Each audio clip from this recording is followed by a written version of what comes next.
Саламатсыңарбы балдар. Эне тилинде окуу жана түшүнүү экинчи сабакты карайбыз. Бул жерде силер менен суроолордун түрлөрү менен таанышат экенбиз.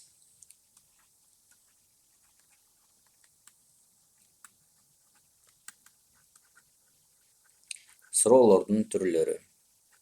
Демек балдар, мурунку сабакта айткандай, чарчоо жана ар кандай себептер болгондуктан бул жерде дагы биз суроолордун түрлөрүн билсек, кайсы суроону кандай жооп бериш керек экенин жакшы үйрөнө турган болсок, бизге жеңил болот да. Демек, 4 түрү бар экен.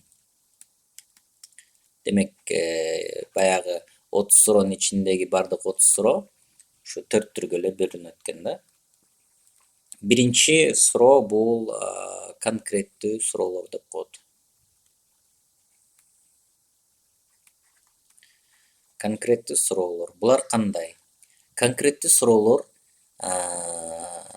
бул конкреттүү суроолорго жооп бериш үчүн толук текстти окуп чыгыштын кереги жок экен да. Демек, конкреттүү суроолор бул 5-чи саптагы, мисалы үчүн 5-чи саптагы там асан деген сөздүн мааниси эмне, мисалы үчүн, же болбосо төгөрөктүн төрт бурчу, төгөрөктүн төрт бурчу деген мисалы үчүн фраза эмнени түшүндүрөт, 15-чи саптагы деп сапты сурайт экен, сөзсүз. Демек, текстте саптар болот. Ошо тексттин, мисалы үчүн бир текст бериле турган болсо, ошондо 5-чи, 10-чу, 15-чи, 20-чы деп четинде саптар белгиленген болот да. Анан конкреттүү суроолор эмне болот экен? Ошо саптагы сөздү сурайт экен дайыма. Дайыма сап деген мындай конкреттүү суроолордо сап деген сөз болот да. Мисалы үчүн 15-чи жана мисалы үчүн 15-чи, 20-чы саптардагы ой деп сурашы мүмкүн, мисалы. Бул дагы конкреттүү суроолорго келет экен да, балдар. Булар тууралуу дагы кененирээк карайбыз. Ошондо эми бул конкреттүү суроолорго жооп бериш үчүн чын эле текстти окуштун кереги жок болот экен. Себеби ошол берилип жаткан суроонун жообу ошол тексттин ошол конкреттүү бир бөлүгүндө гана болот экен. Экинчи суроолор булар курама суроолор деп коет. Экинчи тиби бул курама суроолор. Так. Курама суроолор деген эмне? Курама суроолор булар дагы конкреттүү суроолордун бир түрү болуп эсептелинет дагы. Бул мисалы үчүн бир текст бериле турган болсо, ошо тексттин мисалы үчүн бул 5-чи сап, бул 10-чу сап, анан бул жер 100-чү сап, бул жер 105-чи сап болсо, курама суроолордо мынтип сурайт да. 100 жана 105-чи саптардагы ой, мисалы 5-чи жана 10-чу саптардагы ойго кандай катышта деп сурайт да, мисалы үчүн. Ушул жерин окуп чыгыш керек, анан ушул жердеги эки мындай бир сүйлөмдөр болот. Ошол сүйлөмдөр кандай катышта болот дейт. Бири-бирин төгүндөйт, толуктайт, карама-каршы келет, же болбосо бирөө себеп жана бирөө натыйжа деп ушундайлар сурайт да. Булар тууралуу дагы кененирээк сөз кылабыз силер менен. Демек, дайыма ушул тексттер берилет, тексттин ичиндеги эки бир мындай бөлүкчөсүн алат экен дагы, анан салыштырат экен. Дайыма ушул арт жактагы тексттери көбүнчө биринчи, арт жакта тексттер биринчи берилет дагы, анан бул жакта астыдагы тексттери экинчи берилип калат. Бул психологиялык дагы бир ыкма болуп эсептелет. Окуучулар мындай көргөндө деген бир мындай сезим пайда болот да, ичинде салыштыргысы келбейт, карагысы келбейт, анан эптеп-септеп эле белгилеп салганга аракет кылат да окуучулар мындай суроолорду көргөндө. Бирок бул суроолорго жооп бериш үчүн дагы толук текстти окуштун кажети жок экен балдар. Ошол жерлерди гана окуп туруп жооп берсе болот экен да.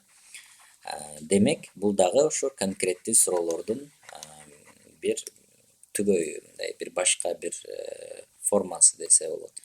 Анан үчүнчү абзацтык суроолор болот балдар. Абзацтык суроолор. Абзацтык суроолор деген эмне? Өзү айтып тургандай эле ошол бир мына текст болсо, мисалы үчүн бир мына барак, анан бир абзац мына бул жерден бүтүп атат, анан экинчи абзац башталат кызыл сызык менен. Ошо тексттерди карай турган болсоңор, ошо абзац болуп бөлүнөт. Анан абзацтык суроолордо деле баягы саптар деген сөз болушу мүмкүн. Мисалы үчүн анда саптар кичине узунураак берилет да. Мисалы үчүн 15 менен 25 саптардагы ойлор деп кичине узунураак, көбүрөөк саптар берилет. Ошондо саптарды минтеп карап санай турган болсок, ушундай бир кусок, бир абзац болуп калат. Анан ошол абзац саптардагы ойлордо негизги ошо саптарда эмне ой камтылган, же болбосо төмөндө варианттардын кайсынысы ушул саптардагы ойду тагыраак чагылдырат деген сыяктуу суроолорду берет да. Бул суроолорду дагы кененирээк карайбыз силер менен. Демек, абзацтык суроолорго жооп бериш үчүн дагы биз толук текстти окуштун кереги жок болот экен балдар.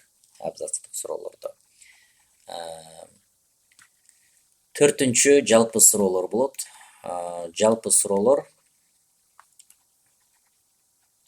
Жалпы суроолордо бул жалпы суроолорго жооп бериш үчүн биз текстти толугу менен окуп чыгышыбыз керек экен. Сөзсүз.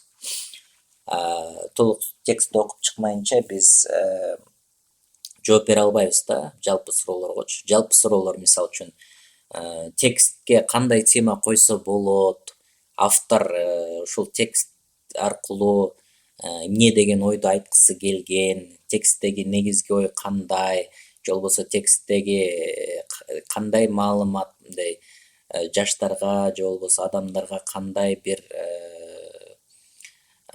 мындай ойду жеткиргиси келет текст аркылуу, автор кандай жеткиргиси келген, же текстте кандай ой камтылган деп ушундай жалпы суроолор берилет да. Буларды дагы силер менен биз карайбыз, дагы жакыныраак таанышабыз. Конкреттүү бир текстти алып анализ кылганда көрөсүңөр. Мына ушундай болот экен. Демек, суроолордун түрлөрүн жакшылап өздөштүрүп алгандан кийин биз окуу жана эне тилинде окуу жана түшүнүү бөлүмүн кичине оңоюраак, жакшыраак, тезирээк кылганга мүмкүнчүлүк болот да балдар. Эми кандай кылып иштешибиз керек биз? Мисалы, ушул 4 суроонун 4 түрүн көргөндөн кийин биз ушу эне тилин окуу жана бөлүмүнө келдик. Келгенден кийин текст турат, чоң текст, чынбы? Биз эмне кылат экенбиз? Эң биринчи ыкма текстти окубайт экенбиз, дагы суроолорду окуйт экенбиз. Суроолорду окуйбуз. Демек, суроолорду мисалы үчүн биринчи суроону окуйбуз да, карайбыз. Суроону окуйбуз, бирок жообун окубайт экенбиз балдар. Суроону окуп, суроолорду окуп, эмне кылат экенбиз? Түрүн аныктайбыз. Демек, биринчи суроо конкреттүү болсо, биринчи суроо конкреттүү болуп саптарды сурап атса, биз ошо сапты табабыз дагы окуйбуз, биринчи суроого жооп беребиз. Экинчи суроону окуйбуз. Эгерде экинчи суроо жалпы суроо болсо, анда бул суроого жооп бербей, үчүнчү суроону окуйбуз. Үчүнчү суроо дагы жалпы болуп калса, аны да калтырабыз, 4-кө өтөбүз. 4 абзацты болсо, ошол абзацты табабыз дагы, ошол абзацтын ичин окуйбуз. Анан суроого жооп беребиз. Бешинчиси дагы конкреттүү суроо болду, аны дагы ошол сапты таап туруп, ошого окуп жооп беребиз. Алтынчысы жалпы болуп калды, аны калтырып кетебиз. Анан ошентип 30, то есть биринчи тексттеги келген 10 суроого иштеп чыгат экенбиз балдар. Анан ошентип бир сыйра иштеп бүткөндөн кийин, суроолорду окуп чыккандан кийин биз текстте эмне жөнүндө ой жалпысынан биз түшүнүп калабыз дагы, анан текстти бир сыйра окуп чыгат экенбиз. Текстти бир сыйра окуп чыккандан кийин, анан текстти калган суроолорго жооп берип кетсек болот экен. Эң биринчи кыла турган ишибиз ушундай болот экен. Анда кийинки сабакта көрүшкөнчө саламатта тургула, ушул практикалык кеңештерди жакшылап конспектилеп түшүнгөнгө аракет кылгыла.